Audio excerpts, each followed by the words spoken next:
A big idea started here. No, here. The Toyota Prius. This changed everybody's thinking about green driving. Let's do some of our own and check the tech.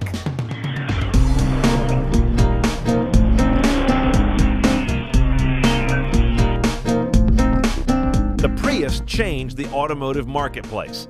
Without it, everyday people might not have alternative powertrain on their lips today. It opened minds by being a new model you never mistook for any other, hybrid only, and unashamed to be dorkily green and smart. And it didn't hurt that it was a Toyota. You know, it's funny, for a car that the average layperson knows as that high-tech car, there's not a whole lot going on in terms of tech in the head unit.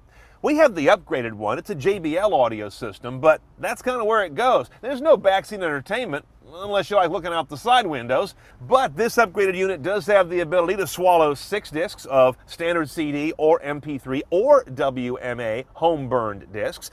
Aux jack down here in the console. That's also part of the upgraded audio packages.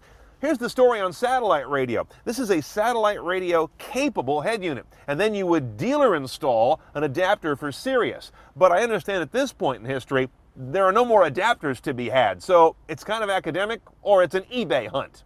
Some other toys that come in the better tech packages include a smart key, a rear view backup camera, clear, but no fancy lines for trajectory. The navigation rig, also optional, is really excellent in a limited way. It's got a gorgeous interface, straight out of a Lexus, but it doesn't have live traffic. It's not hard drive based. It's relatively basic, but it looks really good, and it does have voice control as well as on-screen touch.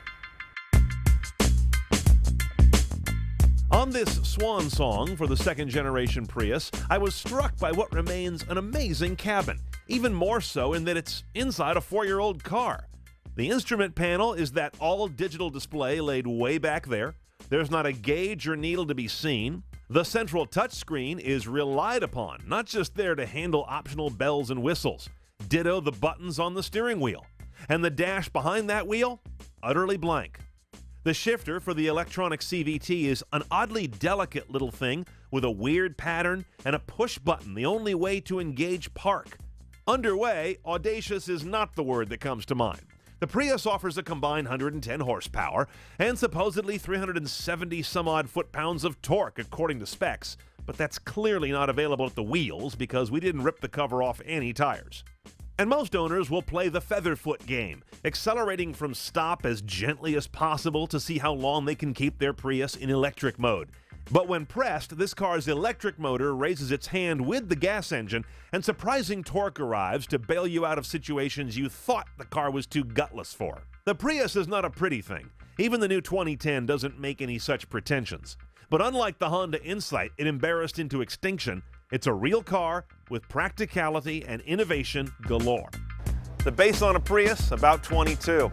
$720 in delivery will bring it to you. The big tech package, another 65. Or just take it plain and keep the earth alive.